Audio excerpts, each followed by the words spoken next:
And for them to move around, they had to tie their bunks up against the wall to give them room to. So there was a pile of clothes underneath his bunk. And so I kicked it because I was mad anyhow. Only thing is, I kicked him. He was in that pile of clothes asleep, hiding. So we had lunch together, and they had baseballs rolled around that flat deck, and I asked the captain, can I do anything to get 3 of those balls to take back to my ship? He said, well, you guys travel with fresh fruit. I know that to be a fact. He said, will you send me back a box of fresh fruit so I can pass out my... I said, I think I can work that. So I get back and I asked our captain if I could send that box of fruit back. He said, you can't send 1 back. You got to send 2. So we sent 2 boxes of fruit back to that Navy guy. And then I saw him again 2 years later after we both gotten out. He wanted to join the National Guard. I told him, go ahead, I'm done, because I was going back to play ball. And so he went in the National Guard, and they sent him to Newfoundland. Well, my wife was curious about where I spent my time in New York City. And we had 3 of the kids with us. And we went to New York City and down Fifth Avenue and looked around and went to a stage show with Judy Garland, watched that. That's back a long time ago. And next morning we got up and we were eating breakfast on Fifth Avenue. I looked out the window, and there goes my brother. I see him again, and he was just discharged from Newfoundland, and we got together and had a good time for a day. What are the odds? Pretty good, I guess, Yeah, for you. that was quite. How about you, Don? You were in the Coast Guard? I was in the Coast Guard, correct. We went up to Iceland. We were coming assigned out of Iceland, which was surprisingly in a fairly warm place. That's where they had it for night. And our ship was docked. It was only a small ship, it was only about 300 feet. But we were parked right in Reykjavik, Iceland. And there was a ice skating rink right downtown at that time, off of where the pier was. So we were up in there all the time. And we were in the North Atlantic for a certain amount of months. They're in and out, and you stood on the top of the ship at night, and you slept 4 bunks high, didn't you? Yeah. There were That's what 4 people, and when you'd get in them, your head was right on the bottom of the ones in front of you. But they'd take them, push them up, and they'd have a little room. And I was only out there a short time. We didn't play any baseball up there, but we set out in the Atlantic Ocean in cold stream. Yeah. But it was warm water that goes from Florida all the way up to Iceland. Yeah. In Greenland, and turn it back and go back down to, yeah, that's where they, and it wasn't anything different. Well, it's a little different. you would go up on the dock and on the ship and watch for icebergs. Now the icebergs were huge, huge. You look like a canoe going in that, and they were only 300 feet long. What about when the waters got rough? You said they had to tie you. You were tied to walk around the ship. You had to have a rope around you. You had a rope. There was a rope tied from the front of the bow all the way down the sidelines. So you had to hold on both sides of the ship. You had to hold on to them so that you don't get knocked over by the blow over by the sea. What about at night? You said you'd listen to the radio, WLW. Yeah, I used to. Well, we had to stay on watch at night, but you could get WLW on the radio at that time. It was all over. Yeah, they got. I forget what it was. They old would radio program. You said. Yeah, it was coming out of Cincinnati, and you're going in. I remember we went in to gas up, and you went back between some mountains down there, and that's where you see the rainbows at night up at The Northern Lights. playing night. Yeah, it's just about like this in here, not that. Yeah. That's the kind of lights that you had. Where you were docked in at Reykjavik, Iceland. Dad, what about when you would dry dock in Boston and then New York? You talk about. Yeah, being we in were Boston. we were in Boston, and had to stand a week. I mean, a night when you stand, but they let us off to go to the Red Sox. Go over to Boston to Red Sox. That's before we went north to up there, and they could get on there, and I would always, and they weren't playing day baseball at that time. They were playing baseball at And they let you in free, right? If you wore your uniform. oh yeah, you had a couple uniforms, and everybody ate on the ship in one room. About not as big. No, this is farther, bigger than this. Then they'd take that up, and they'd show you a movie. They'd turn it off. You also had that was in the galley where you would eat. Down below, they'd clean it all off, and watch some kind of movie. I don't know where it was, but. And you went into New York City a couple times, didn't you? When you were on leave, didn't you go into New York City a couple times to see Frank Sinatra? We went. Well, no, I went to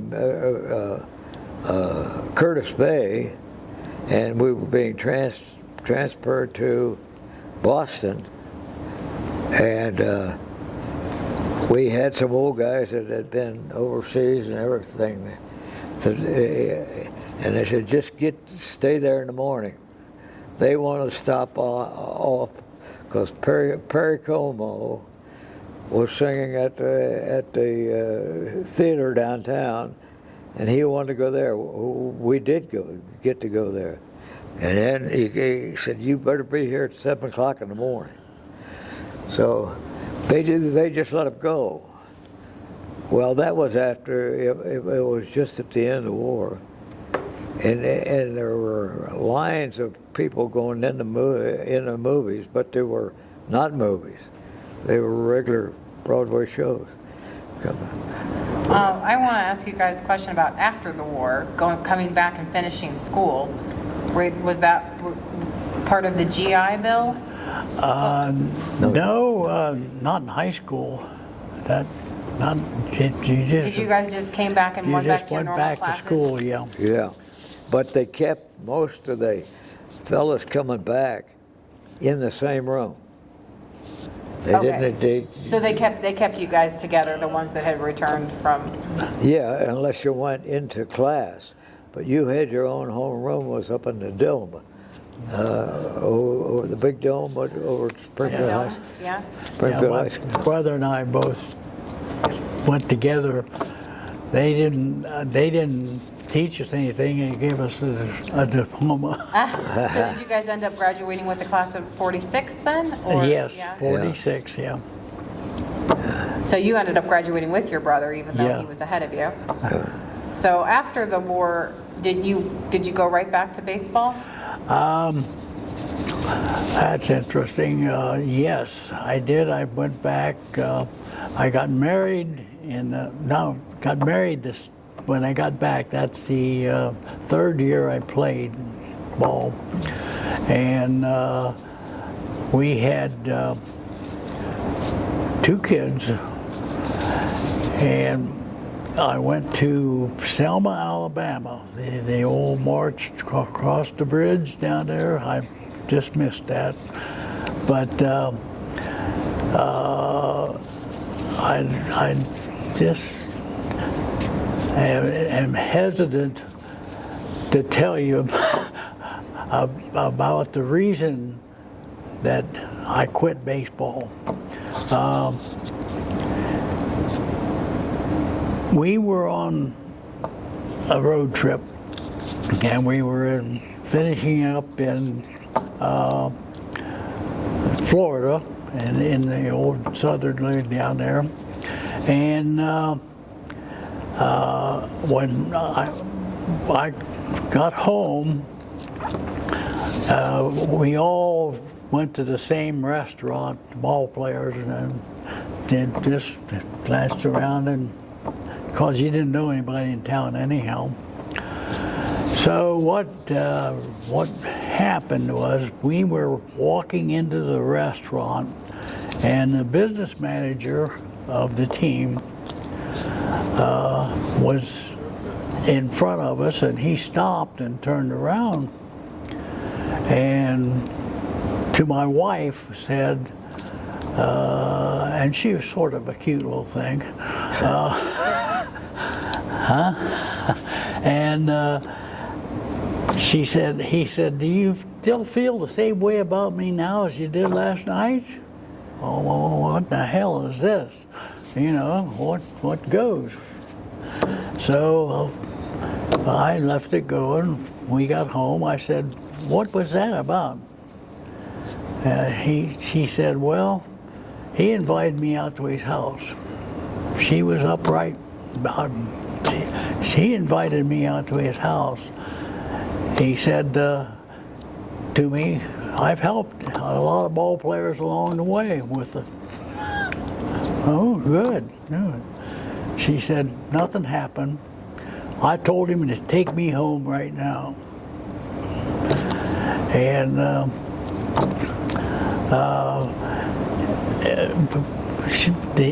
we no longer finished the conversation. Then the phone rang, and it was him. And he said, "Come down to the office. I got to talk to you." So I went down to the office. He said, "I'm transferring you away from this ball club." Oh, good. I'm transferring you away. You got to go up to, it was North Carolina, Salisbury, North Carolina. You got to help them get out of trouble. They're about to win the pennant, and they need a little batting help. Well, that was his excuse, but he needed a little help too. So we left and packed up and got out of town the same day. And then that's when I was talking to the guy in Frigidaire after that season. I was talking baseball, and I took a job at Frigidaire. What year was that? That was 46. What year did you guys marry? We got married in 46. No, we got married the year before because we doing that. That's right. So, how did? So did you not play ball again after 50? Did I not play after ball? you started playing with, working for Frigidaire, you didn't play? Oh, did I anymore? play then? Frigidaire sponsored the ball club. That's back when industry really supported sports. The companies all did. And they gave me a job, and I played baseball with them 1 year till the league in Dayton folded. It lasted one more year. There was only 4 teams left in it, and I lasted 60 years at Frigidaire. 60 years at Yeah. Frigidaire. Well, what really happened? The secretary of the ball club of the Pirates called me right after that. The guy took the new job and said, Fred has been fired. Do you want to come back? That tells me something too. I said, no, I'm happy. I'm Frigidaire, just got a good job. I think it'll last, and I know what's going on. So I said, I don't want to come back. And you've been in Dayton ever since you Yes. started with Frigidaire then? Yeah. Yeah. How about you, Don? Did you, so after you graduated and everything, what did you do I after went. that? He got me a job with Meek Sporting Goods downtown on Fountain Avenue. When did you start with Meeks? Yeah, What year did you start with Meeks? after Oh. 40. Long time ago. 49? No, I don't think. Before I that. think so. Well, didn't you go and play, you played minor league baseball for a while, right? You went out and played in Very Rehoboth low, Beach, down south? well, no, they only wanted to pay you $70 a month. They didn't So- make any money either, neither did I. So I came back But and you did go and play on the East Coast though, right? oh, You went and played baseball on the East Coast for a couple of teams, correct? And well, down not south? very long. No, I know not very long, but you did go and play, right? And then they shipped me someplace else. And I went back to Meeks Sporting Goods down here. And I ended up owning it after a while.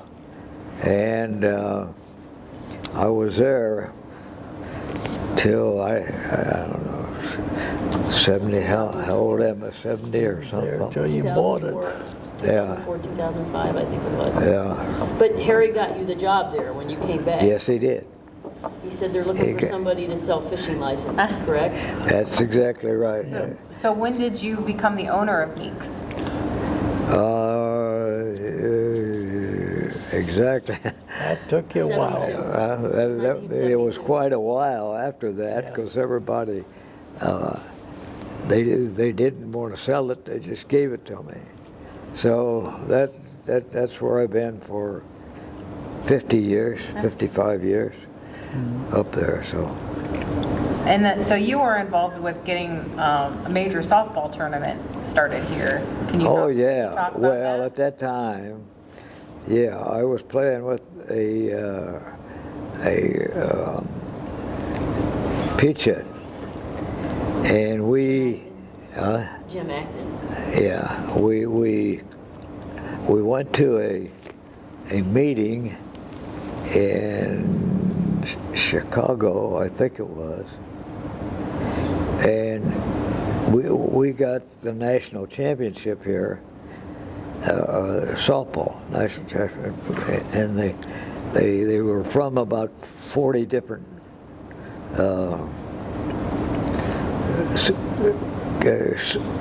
teams from out of the different. We took all the state champions and the runners-up from New York to California, to, all around. They came into Springfield, and we put them into hotels. Every hotel was filled, including the old one out on East Main Street, where the filling station is now. Over there. Oh, the Silver Swan? Yeah, about the Silver Swan.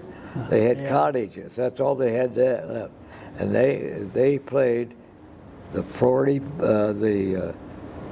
day before in a town in the state of Washington, and they come on out there, and they had to stay in this little place out there that each one were.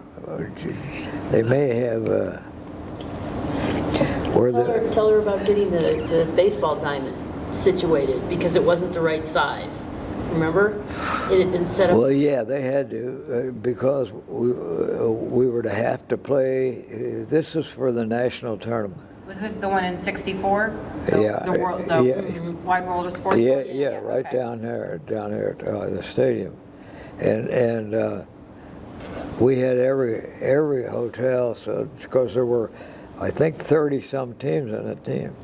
We didn't have 30 hotels in Springfield, but they had all the rest going on. No, that was then that continued to be the Stroh's tournament for many years. Many years, I know of. But what about fixing the baseball diamond? Remember you had a good story about changing the baseball diamond because it wasn't the right amount of feet? Well, they had to change the whole thing.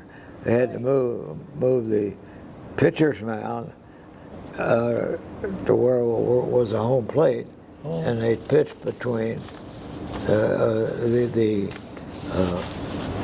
what was the home plate, and they moved up second base.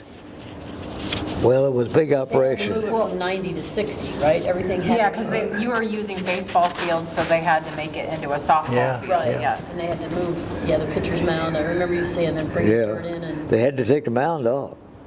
Had to Right. take the mound off, and well, right out at the ballpark here in town. The one municipal, or the one on Mitchell? Yeah, exactly. So, Carlton Davidson now is what, that's the stadium? yeah, Right, yeah. Carlton Davidson was named after the fellow that had the Chevrolet here in town, yeah. But that's in. But I was in the Coast Guard before that, prior to that. So did you have to, when the tournament was here, did you have to build more fields to accommodate all of the Yeah, teams? we did all of in the fairground. The old fairgrounds, the Davy Moore ones? Yeah, Yeah. Davy Moore Right, thing right. in the Davy Moore Park? yes. Well, we had one thing. They weren't going to let us have the tournament if the field wasn't short enough. So Peachhead, we decided to just hang. We had the 4 diamonds out the stadium. I mean, out at the fairgrounds. They had to be 275 feet for the softball. So we got 4 signs and painted them with 85 feet. It wasn't 85 feet. Nobody checked it. You mean 285, 285 feet? 280, well, yeah. 275 was minimum, maximum. There was our maximum. And we moved them out to where, well, that's where Davy Moore was made. And didn't you come over and help over here? I don't think so. No. You were in Dayton at that time. Yeah. But there was no diamonds at Davy Moore Park. There was nothing there. Well, we got some guys and we built the four diamonds all together. I didn't do it. It was Bill Dunlap was a school teacher at Northeastern. He said, I'll do it, because he had done the ones in Dayton. He worked for me out of Prisoner Park on ball diamonds. And he built a 4 baseball unit in there, and they played the early part of that Stroh's tournament out there. And then they moved into the baseball tournament. We didn't have a team here at that time. And they had to take the mound off at the set and do some stuff out there. So it worked pretty well. We only played the ones at Davy Moore on the Saturday, because that's when everybody was in Saturday. There came from, I think, about 30 different states, if I'm not. Did you have to be quick to reset the field for the baseball players after you guys were done with the? Well, no. Next I year. think so, because they played Monday night, right? Yeah. Baseball guys played Monday nights. Well, not out there. Not out No, at no, Davy not Moore, out there, but but at down- municipal, at the Municipal. Yeah, Stadium, municipal. you had to reset that one? Yeah, we had to reset out the big park. Yeah. They didn't want to do it, but they did it. So it worked out, and we're the smallest town that ever held that national tournament that I know of, and they set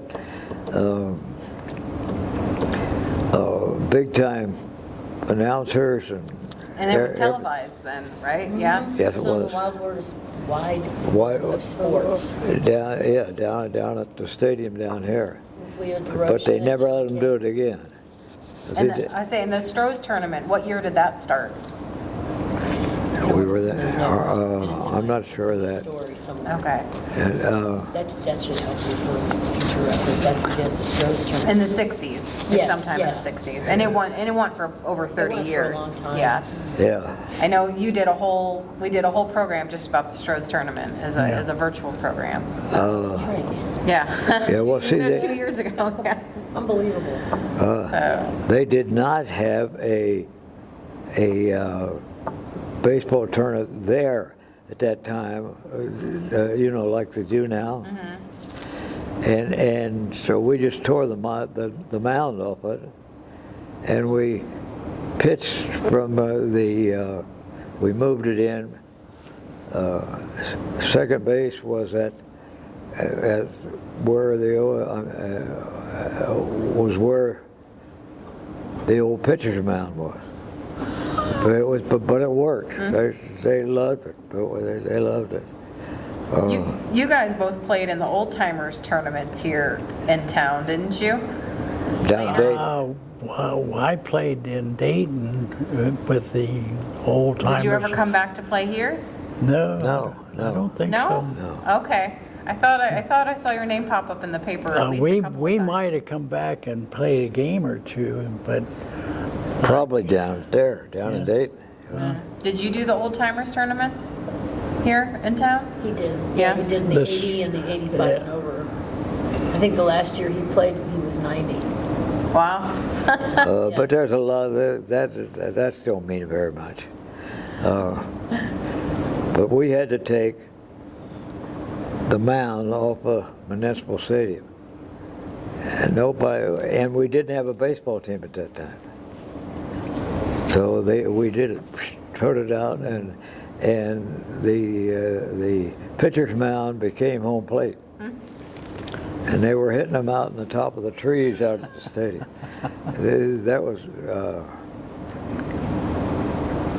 I think they're right now. They're still the oldest team that held a national tournament in the country, because they came in from California. They came from Florida.